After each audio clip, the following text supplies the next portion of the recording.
Hi, it's Quilting Nerd. Welcome to my channel, and today I wanted to show you something different. It's not my idea. I've seen it on the feed of a wonderful quilter, Christina Cameli. Her channel is called afewscraps. I think also her YouTube channel is called like that. I will put definitely link to it in the description box below, so please check it out. And I asked her permission to reuse her idea to show it to you because I think it's wonderful. It's simply genius. So what I did, as you can see, my sewing machine does not have foot installed. There is no needle. I simply don't want anything to disturb. And I attached a non-permanent marker on the side of the machine, so it's kind of works as my needle. Under it I have something like a sandwich, something what simulates sandwich. So I have my batting, but it's covered with a plastic foil, and on top of that I have a piece of paper. Why the foil? First, you can actually draw directly on it. This marker is not permanent, which means you can remove the markings with a piece of just wet cloth. Then you can place something under it and trace it through it. I will show you some demonstration below. Or you can draw directly on the piece of paper. In this way, you can practice movement of your sandwich without worrying about waste of fabric. Because I know our hobby is wonderful, but the materials that enable us, they are becoming more and more expensive in price, and I totally understand it. I know how much I have to pay for my supplies, and I know that it hurts us when the result is not to our liking, and we know we cannot use it immediately into some project. So if you want to practice some new pattern, this is one way to do. So what I did here is I just attached the pen with a Scotch tape. I know that Christina Cameli has a better way to do that will allow you actually to adjust the pen and slide it back and forth. So that's why it's worth to check her Facebook page or her YouTube, her Instagram account, depending on the preferences. She has some special leather tool with a hole. You can attach it to the machine and just slide it and adjust the pen in a fluid manner. And let me show you how you can practice with this setup. See you in a moment. Let's adjust the pen. It's good to have this layer of the plastic underneath, because this pen is it's relatively thick and the ink is going through and it would make my batting dirty. So this is helping. So now that's what she meant, that attaching the pen at the right height just with the Tesafilm, it's a little bit nerve-wracking. But now, yeah, I can move my sandwich and I can draw it. Of course, I have to readjust the pen a little bit, but as you can see, I can practice the movement, because of course drawing helps, but it's not exactly the same. So let me try again.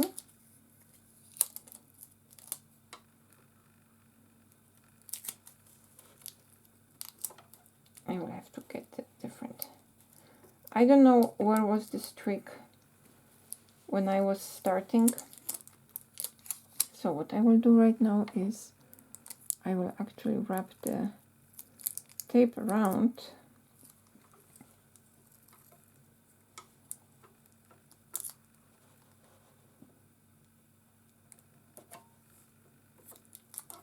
So this is the only tricky part here.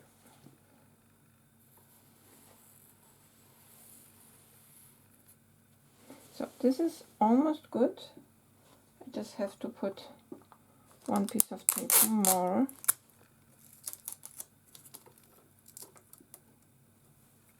So when I've seen that on her feed, I reached out to her via her Instagram account to ask her permission, and she was wonderful, and she said yes. She's a very good teacher.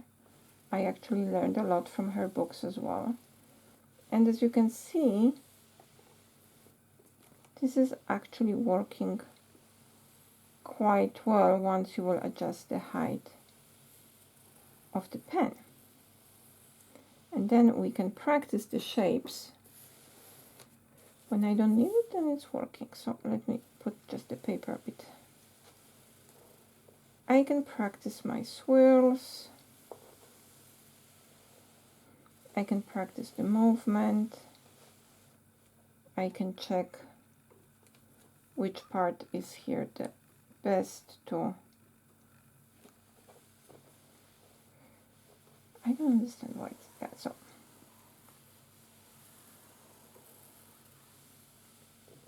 So there are different ways what you can do with this exercise. If you are not sure about the shape, you can just make a copy of any of the quilting book that you have and place it under. And then you can simply trace it on the foil again. Okay, now I understand what she meant by the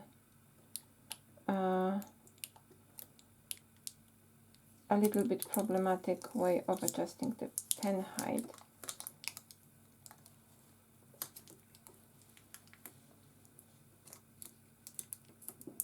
So you can just use it to trace the shape that you have under,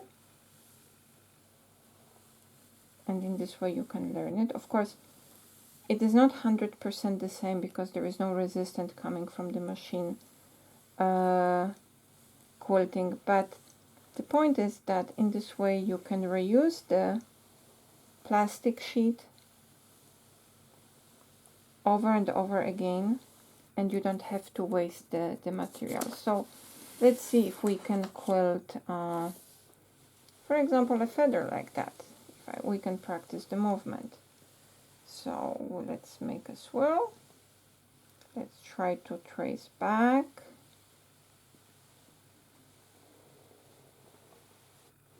And let's try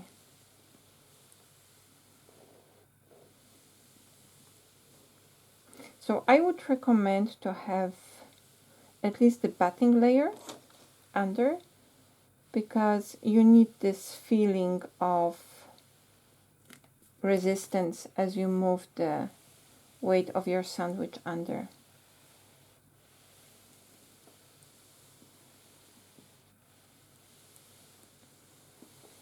And I already have some experience, but I am like blown away by this very simple idea. The most genius ideas are simple. And the other one is simply to use a needle without a thread and just quilt on the paper. That's what I was thinking about when I've seen her post showing that, and I said, okay, this is so much better and so much more effective. And the experience is very similar. So if you want to practice a new shape, but you are afraid of trying it directly on your perfect pieced element, perfect patchwork, or you just don't want to waste material, fabrics, which I can relate to very, very well. This is, I think, the next best thing that you can do. It simply lets you practice your hands, the coordination, let you figure out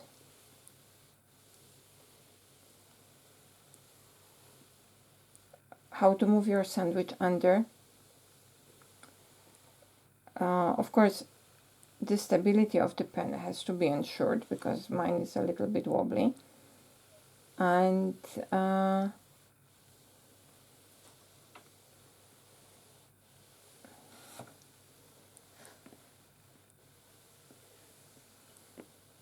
So this is working really great. And like this, you can also practice your intuition. So right now I do not have anything prepared that is printed out or copied so I can trace it. Anyway, that would be very good way to exercise traveling.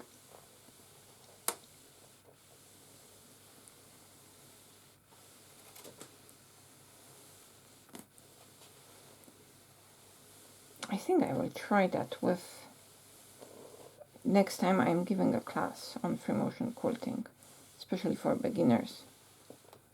This is really great. I'm very grateful to Christina Cameli for from A Few Scraps channel for letting me propagate her idea. Again, this is not my idea, so the only problem here is now if I want to pivot, I will have a little bit thicker place, but again, this is not a sandwich, so we can make here, we can really be relaxed, and we can practice how to hold the hands, because the foil is actually sticky, the plastic. I can just, I don't have to use gloves, but the movement is very true. So I can just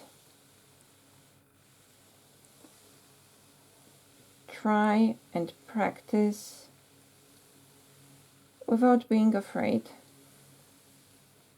that it will cost too much, that someone will say that I am wasting resources because I love my hobby so much. So in this way, everybody feels better.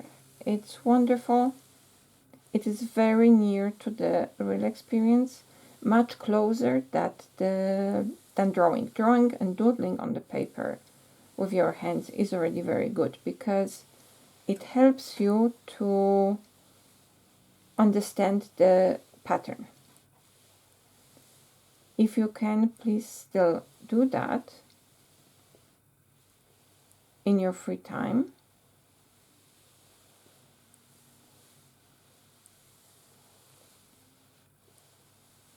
But this is really helping you to understand how to move your hands in a manner that it's very, very similar to that as when you move a real sandwich. It is a little bit easier, of course, because your grip on the plastic is much better than the grip on the fabric. But the way to practice your muscle memory, it is absolutely great.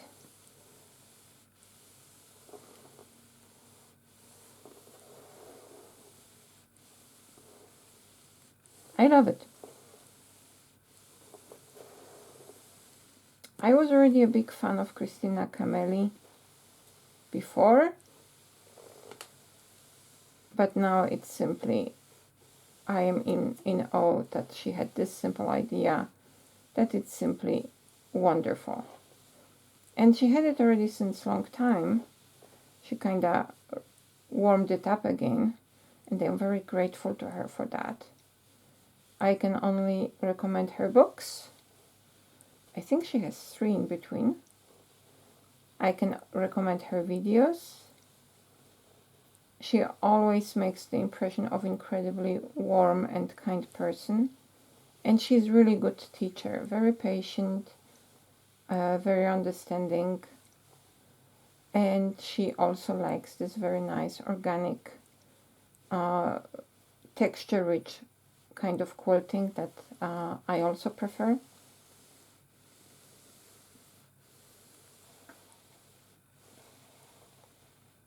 So I just wanted to switch off the machine. The habits die hard. So now let's take the needle up and let's see. It looks good. It looks good and it works. And the best thing is that if I'm using the non-permanent marker, There was somewhere a bit wet place here. Let me just grab some water. So my cloth dried out, so I can just wash it off. So the only cost you have to have here is to get you some piece of transparent plastic and non-permanent thick marker. I would recommend you a thick marker because it's much softer. And then you can either copy pages from your favorite quilt book with the pattern to learn how it is, or you can just start drawing again. If you don't like it, you can just wipe it off. So hopefully you will have fun with this idea. And once more, please check the page of check Christina Kameli and her books and her activities. You can just win by that. Bye.